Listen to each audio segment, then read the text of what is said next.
Hello, my name's Charlene. I am mother of four neurodiverse children, and I'm going to be speaking with Simon today about pharmacies. Hi, I'm Simon. I own and work at Hill Morton Pharmacy. I've been a community pharmacist for a bit over 30 years and I've owned Hill Morton for 15. I hope what you listen to is useful. To start with, coming to the pharmacist, is there anything in particular that I could come to you for instead of going to the doctor and waiting? Do you see a lot of people for different things that What a broad question. The short answer is yes. Yeah. Now, I think the trick in the pharmacy setting is to know where our role stops. Right. So we're happy to talk, discuss, advise, but I think knowing where our role stops is just as important as being able to help in the first instance. Sure. So until we know what the situation is, it's a pretty hard one to answer. But the short answer is yes, do come. We're open, we're free, and we're accessible. Okay, are you able to dispense like antibiotics for an infected fingernail, or is that something that must go through the doctor? Look, at the moment it must go through the doctor. Antibiotics broadly are all prescription only. The exception being we can help with an eye infection, conjunctivitis, but there are certain criteria. It's not just a case of can I have it? Yes, you can. There are criteria to meet, questions to ask, and forms to fill out from our side of things.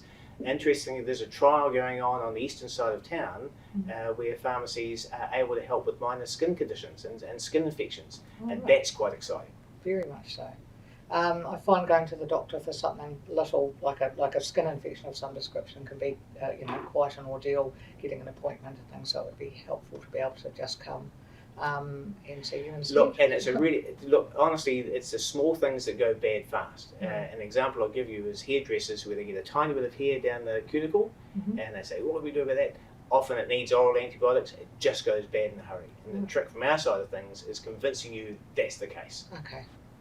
What about wound treatment? Is there, if I was to have a wound, maybe it was stitched up and bandaged up, but I needed regular dressing changes, is that something I could come to the pharmacist for, or is that? Again, that's a yes or no answer. It's a really good question. We have ranges of wound care, and as interns and young pharmacists, we get trained in wound care. But the range we have isn't the same as a hospital or the GPs. So we can help with first aid, and in certain circumstances we can help with wound care. But I won't pretend to say that we've got the whole range. We just can't stock it. Sure. But again, it's a case of what's our advice? We can help, or we pass you on. And again, that's the trick: knowing when to pass you on. Is blood tests something that you offer? We don't do blood tests, but we often get requests from the public for where they can go and get them. So we'll often help navigate that as one of the things we help with. And we've even, from time to time, had to book tests for them if they're not computer literate. But we're happy to help. If we don't know the question, we can't give the answer. Sure. And over COVID, there was lots of vaccination stations, but the pharmacies really stood out as being the go-to place for tests. Oh my word. Everything like that. Oh my word. So, are you still doing vaccinations, the COVID vaccines and flu vaccines? Is there anything else that you do as far as vaccinations go? What a broad question. Yes, the COVID times, pharmacy, I think the catchword was nimble. We changed and we altered how we worked and why we worked and the hours we worked. And very quickly we became the centre for collecting RAT tests, for doing tests for people who were travelling, for the COVID vaccinations, flu vaccines. When pharmacists were first given vaccination status, we could only do the non-funded flu vaccines, and that's evolved so fast, even in the space of 10 years, that we're now doing flu and COVID would be the two biggest ones, but there's the measles, shingles, Boostrix for pregnant women. There's a lot more to the vaccinating arsenal than there was. The pharmacy has evolved very, very quickly, and I believe is supplying, if not half, maybe even over half the vaccinations in the country. Oh, that's incredible. And do you need to make an appointment for the vaccines, or is it a sort of drop in and see if anyone's free? Yes and yes. Yeah. That is, it's easy for us. If you make a booking, we can see how our day looks and when staff are on, when, maybe avoiding lunches or morning tea breaks.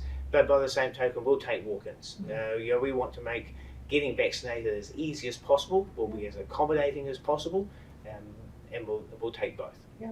And you were saying about you do the measles vaccines and ones for pregnant ladies. Do you do children as well, or is that just left for the GPs? Good question. There's a change in legislation just recently that has allowed the childhood vaccination program to be done through pharmacies, but it's not all pharmacies will be doing it. It requires extra training on top of the standard vaccination training. It requires different stock holding, different facilities within the pharmacy. So while we can, not all pharmacies will be able to, so we'll pay the check first.